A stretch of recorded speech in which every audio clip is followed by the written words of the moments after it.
नमो अरिहन्ताणं नमो सिद्धाणं नमो आर्याणं नमो वज्रायाणं नमो लोहे सौसावणं। देवादेव श्री ऋषभनाथ जी भगवान की पटनागंज के बड़े बाबा जी की परम पूज्याचार्य गुरुदेव श्री विद्यासागर जी महाराज की परम पूज्य विनवाचार्य श्री समेत सागर जी महाराज की परम पूज्य वीरभद्र भाई स्वामी जी महाराज की जय।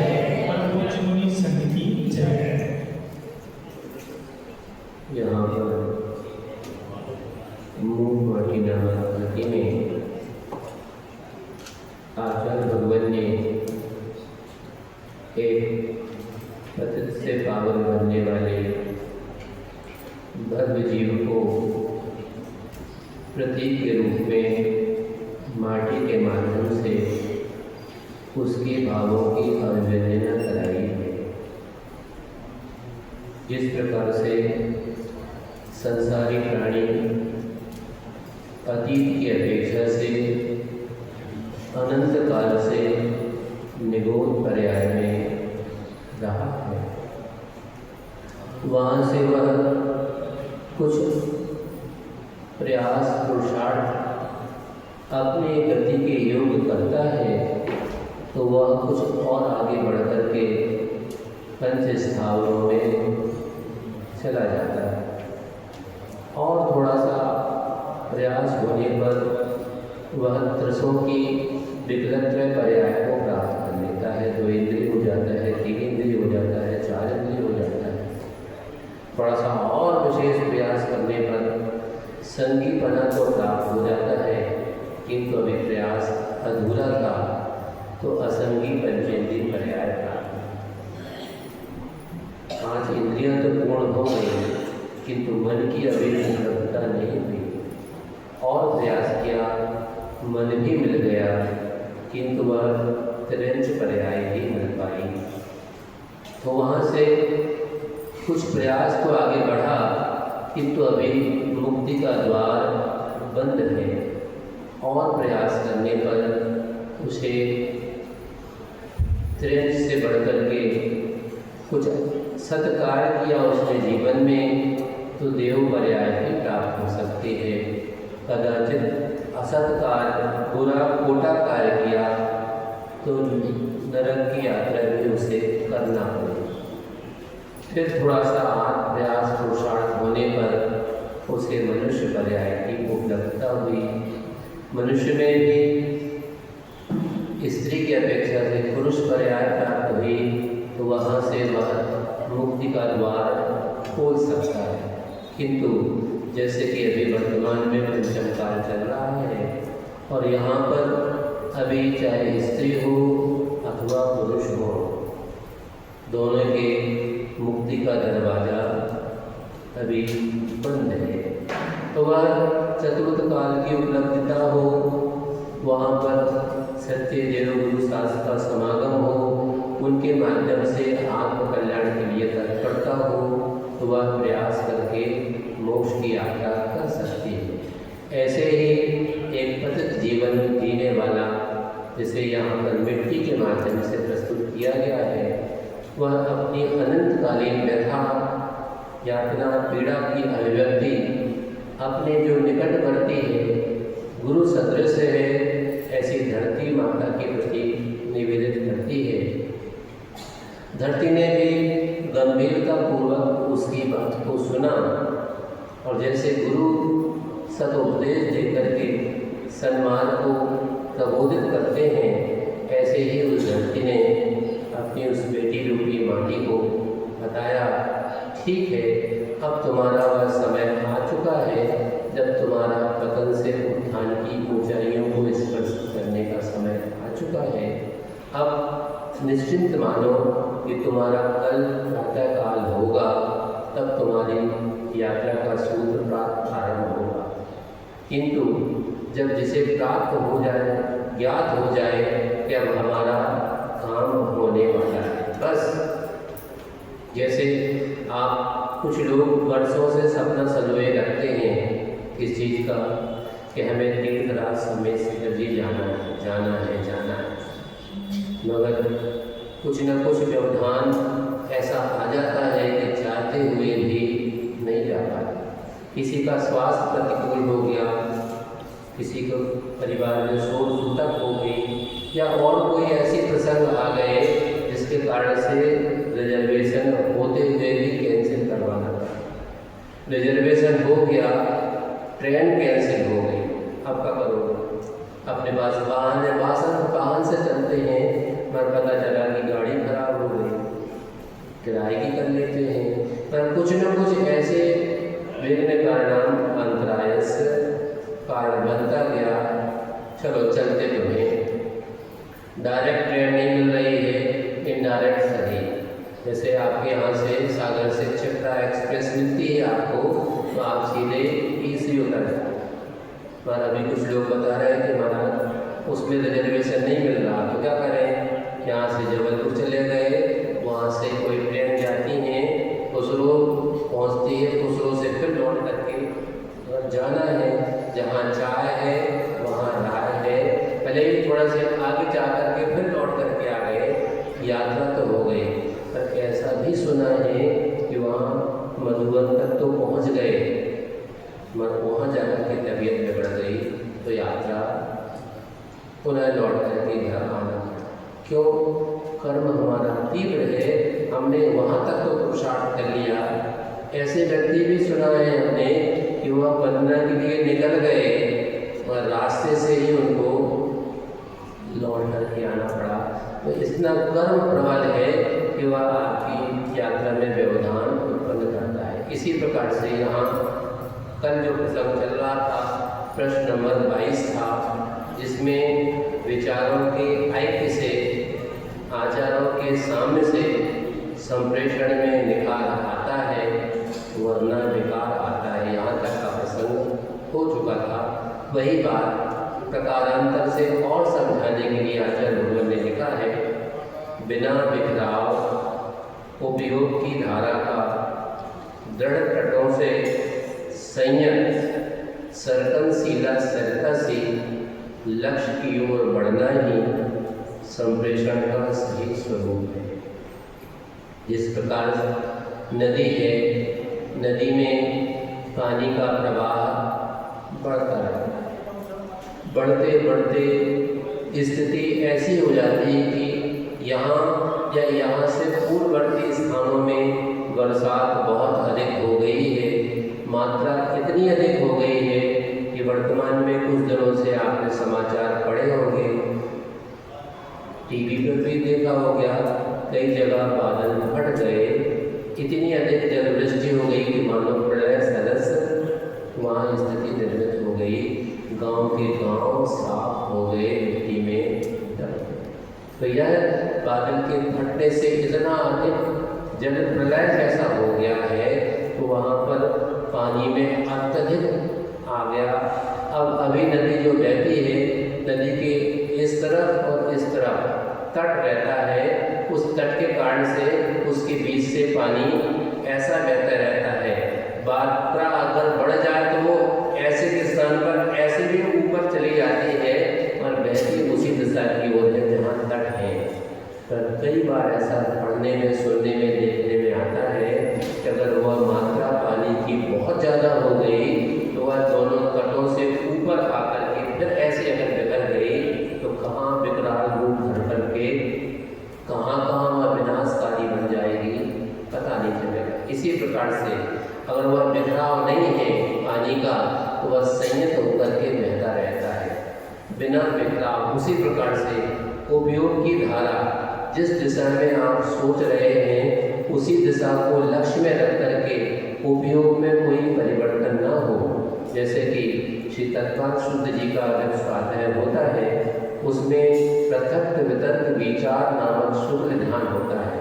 एक ही उसमें उपयोग बना रहे, और क्या करें, उपयोग की स्थिरता नहीं रहती, तो कभी मन से वचन, वचन से काय, काय से फिर मन की यात्रा परिवर्तन हो जाती है, तो उपयोग में परिवर्तन हो जाता है। कर्म सिद्धांत अद्भुत ग्रंथों में ऐसा वर्णन आता है मानो वक्ता कोई बात की प्रस्तुतिकरण कर रहा है और वह धारा प्रवाह बोलता जा रहा है, मगर किसी ने बीच में जिज्ञासावशात एक जिज्ञासा, प्रश्न, शंका, कुछ भी शब्द आप कह सकते हैं, रखा। उसका भाव तो था कि इस विषय को थोड़ा सा और स्पष्टीकरण हो जाए, किंतु वक्ता का जो धारा प्रवाह बोलने का उपयोग था वह उससे उपयोग की धारा टूट गई। शब्द क्या हमने बोला था या हम क्या विषय प्रस्तुतिकरण कर रहे थे वह भूल गए तो काम की यात्रा, उपयोग की धारा परिवर्तित हो जाती है। जिस प्रकार से आप लोग के पास में आधुनिक संसाधन है, कौन सा, लगभग यहाँ भी आते हैं तो अपने अपने हाथ में उसको रख कर के लाते हैं, कुछ हाथ में नहीं लाते तो जेब में रख कर के लाते हैं। क्या है, बिट्टू मोबाइल, उसमें आप कुछ अगर खोजना चाहते हैं, खोजना कुछ था और खोजते खोजते पता नहीं कहाँ से कहाँ पहुँच गए, जो मूल चीज़ खोज रहे थे वो भूल गए और दूसरी चीज़ में आपका विषय उलझ गया। तो इसी प्रकार से यहाँ कहा जा रहा है बिना बिखराव उपयोग की धारा का, जैसे नदी में दृढ़ तटों से संयत होकर के वो पानी बहता रहता है, किंतु अगर मिट्टी के स्थान पर रेत जैसी स्थिति हो तो पानी कभी भी बिखर सकता है, धारा प्रवाह रुक जाता है।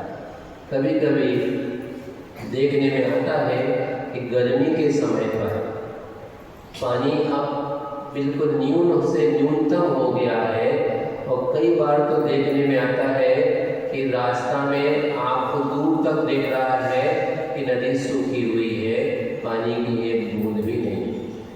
अब ऐसे में जो नदी के किनारे रहने वाले बासिंदे हैं वो सोचते हैं कि अब क्या होगा, हमें पानी कहाँ से मिलेगा, और वो धैर्य रखते हैं, उनके पास संयमपना होता है। वो क्या करते हैं, नदी के बीचों बीच चले जाते हैं, जहाँ से धारा बह रही होती है, वहाँ थोड़ी सी रेत को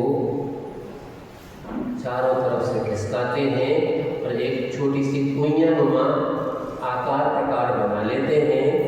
एकदम पानी नहीं आता, बाहर ऊपर से भले ही वो धारा बहना रुक गई है, किंतु भीतर ही भीतर अभी पानी का प्रवाह चालू है।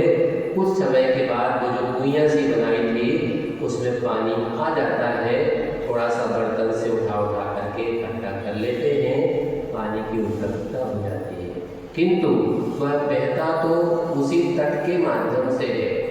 इसी प्रकार से दृढ़ तटों से संयत सर्कनशीला सरता से उपयोग की धारा लक्ष्य की ओर बढ़ना ही संप्रेषण का सही स्वरूप है। हाँ, इस विषय में विशेष बात यह है कि संप्रेष के प्रति कभी भूल कर भी अधिकार का भाव आना संप्रेषण का दुरुपयोग।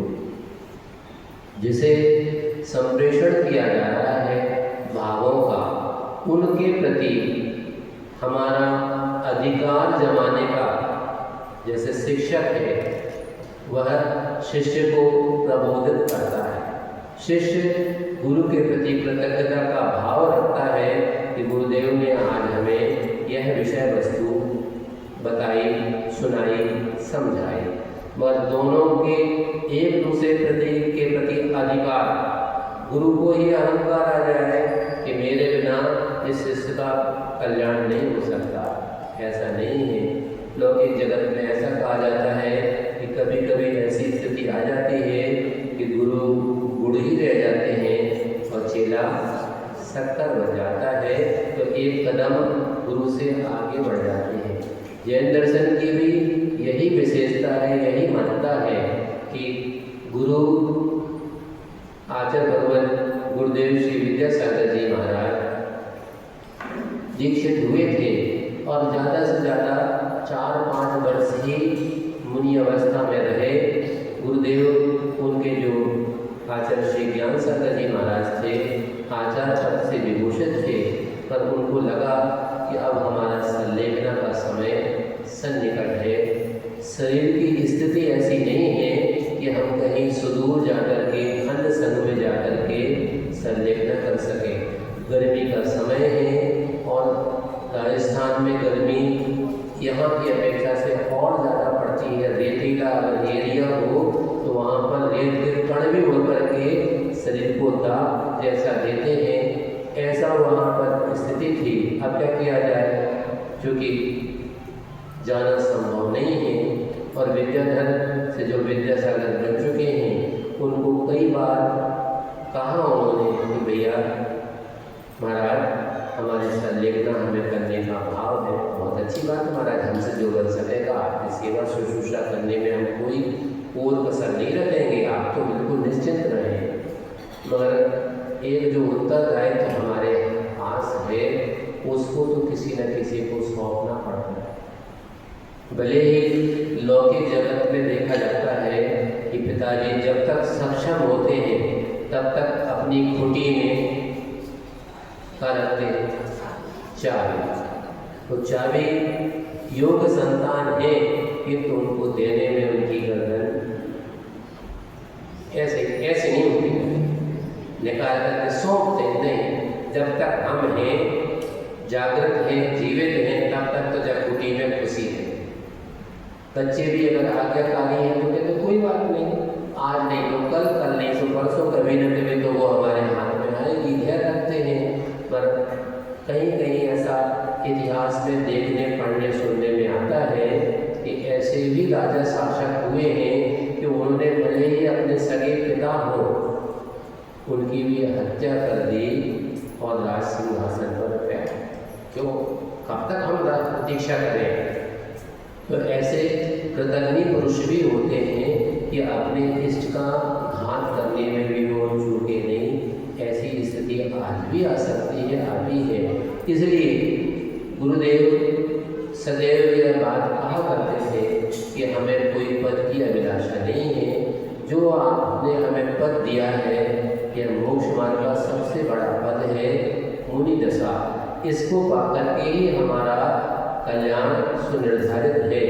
किंतु गुरु महाराज कहते कहते जब उन्होंने अंत में फिर जैसे अस्त्र शस्त्र बहुत से चलते हैं तो अंत में लौकिक जगत में ऐसा कहा जाता है ब्रह्मास्त्र का प्रयोग कि विद्यासागर जी महाराज हमने तुम्हें क ख ग से पढ़ाया है, लिखाया है, सिखाया है, ब्रह्मचारी से मुनि पद पर भी आसीन किया है।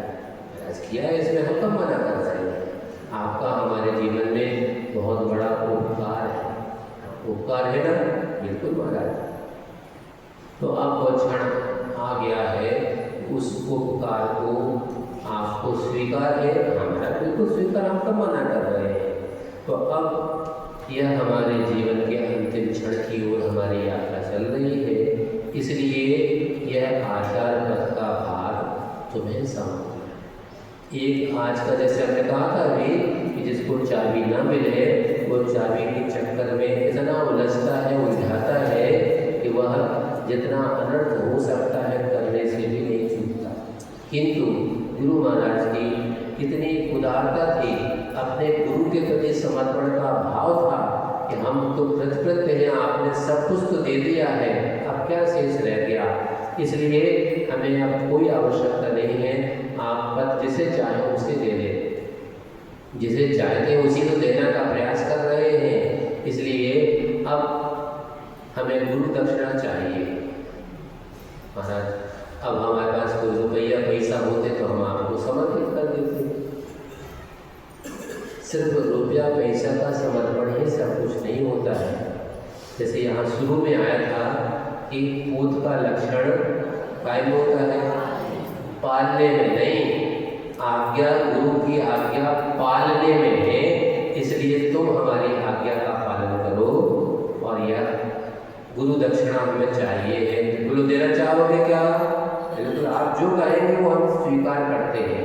बस हमारा यह आचार पर तुम धारण सोचे, एक देना चाहता है, एक लेना नहीं चाहता। वर्तमान में लेने के चक्कर में जितना अनर्थ कर सकता है कर रहा है व्यक्ति, उसी प्रकार से यहाँ आ जा रहा है कि वह व्यक्तित्व ऐसे थे कि उनको अंततोगत्वा अपनी गर्दन को नीचे झुकाना पड़े। गुरु महाराज, हमारा तो इस पद के प्रति कोई दूर दूर तक भाव नहीं है, आपकी आज्ञा है, गुरु दक्षिणा अगर आप चाहते हैं तो हम ले लेते हैं, पर हमारे अंतरंग में आज भी वही भाव है कि यह सब कब छूट करके कब मैं मुनि दशा को प्राप्त कर सकूं, यह मेरे जीवन का अंतिम लक्ष्य है। उसी प्रकार से यहाँ कहा जा रहा है कि संप्रेष के प्रति कभी भूल करके भी अधिकार का भाव आना ही संप्रेषण का दुरुपयोग है। अधिकार से प्राप्त करने का ललक हमारे अंतरंग के भावों में विचरण दिलाने में देर नहीं करती है, इसलिए संप्रेषण का वह दुरुपयोग है वह फलीभूत भी फिर नहीं होता। और सहकार का भाव आना सदुपयोग है, सार्थक है। अधिकार और सहकार दोनों में जमीन आसमान का अंतर है। अधिकार में स्वामित्वपना आ जाता है, सहकार में साथ साथ करने का भाव, चलने का भाव, सहयोग करने का भाव है। यह कार्य के प्रति समर्थन की बात है, सदुपयोग है, सार्थक। और बताते हैं संप्रेषण वह खाद है, जिस प्रकार से कोई बीज का वपन किया जाता है तो वह चट्टान के ऊपर अगर कर दिया जाए, बीज को रख दिया जाए तो पौधा बन जाएगा नहीं बनेगा। फिर क्या करना पड़ेगा, मिट्टी की आवश्यकता पड़ेगी। मिट्टी भी योग्य हो, अगर ईंट पत्थर से युक्त अगर वो होगी तो पौधा तो हो सकता है, अंकुरित हो जाए, किंतु उसके विकसित होने की संभावनाएं क्षीण रहती हैं। इसलिए यहाँ कहा जा रहा है कि संप्रेषण वह खाद है जिससे कि सद्भावों का पौध पुष्ट संपुष्ट होता है, उल्लास पाता है, जिससे कि तत्वों का बोध तुष्ट संतुष्ट होता है, प्रकाश पाता है। वह बीज का वपन हुआ है, क्रमशः खाद, पानी, हवा उचित मात्रा में। एक काम करें कि खाद की एक बोरी ले आए और उसी में वो बीज का वपन कर दें तो अंकुरण हो जाएगा। अंकुरण तो ठीक है, वो जो बीज है वो और जल जाएगा। तो वह खाद तो मिली किंतु उचित मात्रा में नहीं मिली। एक काम करो, पानी की जो बॉल होती ना, आपके यहाँ क्या बोलते, सटक, पानी के सटक जहाँ अंकुरण किया है उतने लगा दिया, ऐसे पानी खूब मिल जाए ज़्यादा मात्रा में, क्योंकि कम ही है ना हमारे यहाँ, तो भी वह बीज सड़ जाएगा, गल जाएगा। तो पानी भी अधिक नहीं चाहिए, खाद भी अधिक नहीं चाहिए, मिट्टी भी उचित हो जिससे वह पुष्ट संपुष्ट। इसलिए यहाँ कहा संप्रेषण वह खाद है जिसके कारण से सद्भावों का पौधा विकसित होगा, पुष्ट होगा, संपुष्ट होगा। उचित मात्रा में खाद, हवा, पानी मिलेगी तो वह अंकुरण धीरे धीरे पौधा बनेगा, धीरे धीरे और बढ़ेगा, विकसित होगा। तो जितना जितना विकसित हो जाएगा वैसे वैसा पुष्ट होता जाएगा। आपने देखा होगा कि वह पहले पौधा एक छोटे से अंकुरण से बाहर जमीन से ऊपर आता है, फिर धीरे धीरे वो बढ़ता है। जो कुशल व्यक्ति होता है, अभी देखा कि बिना बारिश से जब हम लोग इधर आ रहे थे, रास्ते में कई जगह देखने में आया कि नए प्रकार की खेती की व्यवस्था चल रही है। ऐसे मिट्टी की ढिप लगाई गई हैं और उसके ऊपर पन्नियाँ लगाई गई हैं। क्या कहते हैं उसको, मिल्चिंग,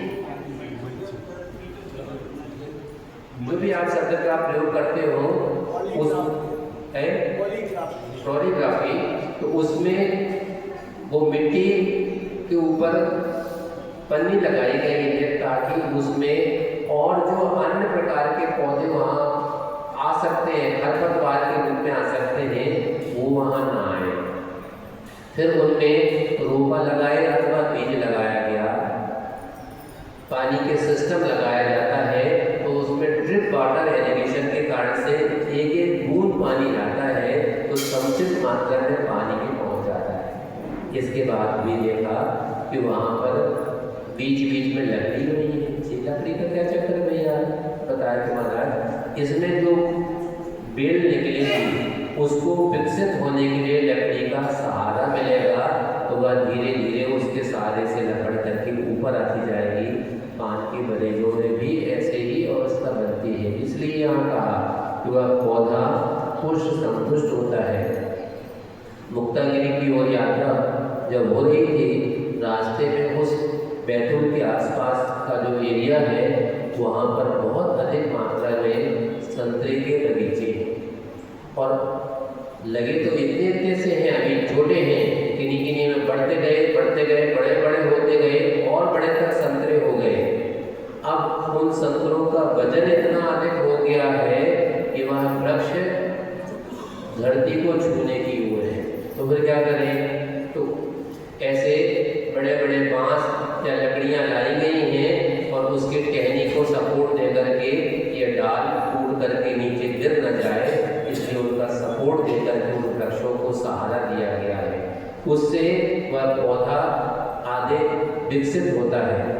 कई बार आपने वृक्षों में देखा होगा कि वह नीचे जैसे थोड़ा सा विकसित होता है उसकी नीचे की डाल यहाँ से तोड़ देते हैं। क्यों? अगर ऐसे विकसित हो गया तो उसका विकास अवरुद्ध हो जाएगा। ऐसे ना बढ़े, पहले वो ऐसा ऊपर बढ़े, फिर जब एक निश्चित दूरी तक बढ़ जाए फिर उसके बाद ऊपर वो विकसित होगा तो ज़्यादा फलदायी होगा। उसी प्रकार से सद्भावों का, अच्छे भावों की जो पौध होगी वह पुष्ट संतुष्ट होगी, उससे जीवन उल्लास पाता है। विकास की यात्रा वृद्धिंगत होती है, जिससे तत्वों का बोध तुष्ट संतुष्ट होता है, प्रकाश पाता है। हाँ, इसे भी स्वीकारना होगा कि प्राथमिक दशा में संप्रेषण का साधन कुछ भार सा लगता है, निस्सार सा लगता है और कुछ मन में तनाव का वेदन भी होता है। एक बार